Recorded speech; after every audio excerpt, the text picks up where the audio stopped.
وعشق البنية يا ابو الخال عامل في قلبي عمايل، ولا قبش فايدة حجابك، ولا قبش فايدة حجابك، بالعكس زانك علاوة منعول ابوه اللي جابك، تقول شقالك حلاوة.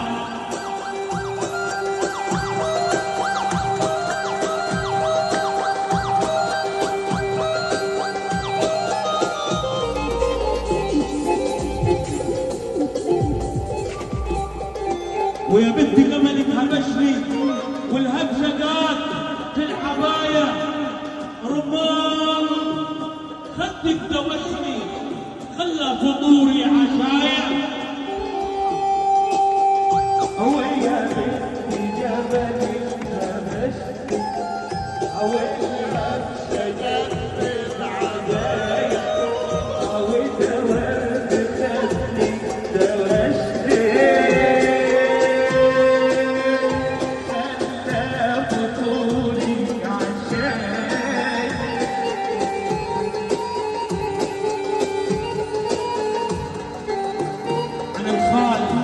واللي يحب خاله مين؟ عن الخال يا ابو الخال.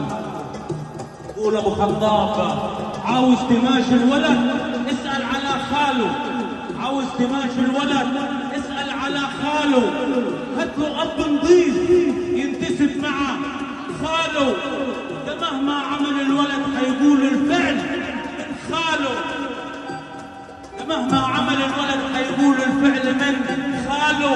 يا محلى الادب وباين في الادب خاله. الواطي واطي، الواطي واطي بعد عن السمعين، ابن الوطيه يعيشها فيه ويذيب الحق على خاله.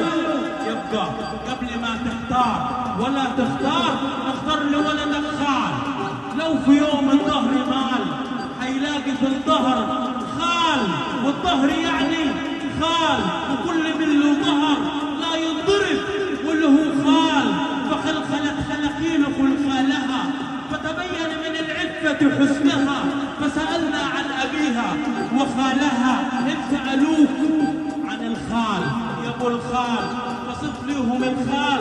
وفي الحال أنا عندي خال وصفه بعدد الرمال وتبلغ كل الجبال، ومعروف ما بين كل البلاد فارس بلادنا والخيال كريم والكرم في طبعه، وكل من شافه يحبه جميل والاجمل جمال. اسمع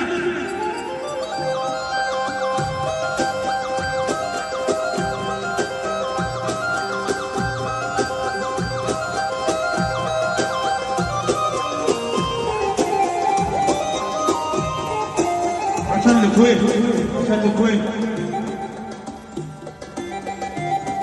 عشان الكويت. أول ما بدينا على النبي وصلينا، أول ما بدينا على النبي وصلينا، والأجل الكويت والعيون الكويت إحنا أتينا. وأول ما هكتب قصايد ونويت هكتب قصيدة بحب الكويت، بحب الكويت بشعبها وأرضها وناسها، قضيت فيها أجمل سنين العمر وأجمل كلمة سمعتها وناسها. يا زين الكويت، يا زين الكويت شعبها وأرضها وطيبها، صعيدي وجايكم ضيف من بلاد طيبة. لقيت الخير والكرم والجود موجود، وصاحبت فيها بدر وفهد وعبود وحمود وسعود، وصاحبت فيها بدر وفهد وعبود وحمود وسعود.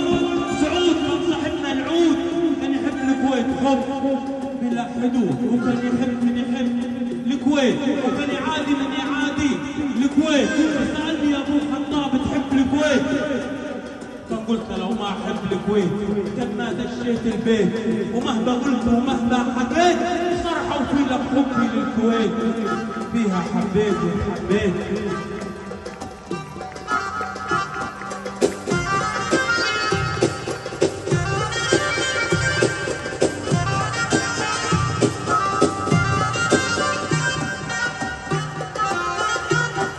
مهما قلت ومهما حكيت ما رعوا فينا حبي للكويت، فيها حبيت وتحبيت ومن ارضها اقل حبيت البيت. الله يعليكي عزيزة يا كويت، الله يعليكي يا عزيزة يا كويت، من السور للبوم للأبراج لبرج التحرير. والله أبوي كان عسكري هنا في التحرير.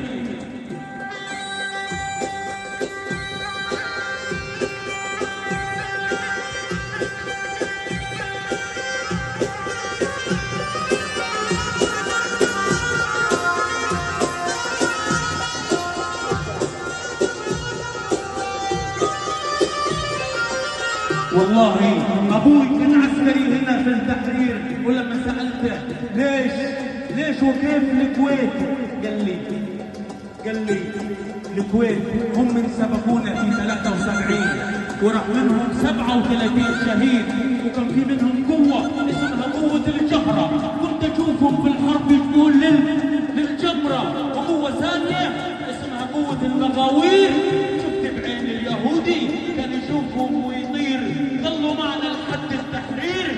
الله يعليكي عزيزة يا كويت.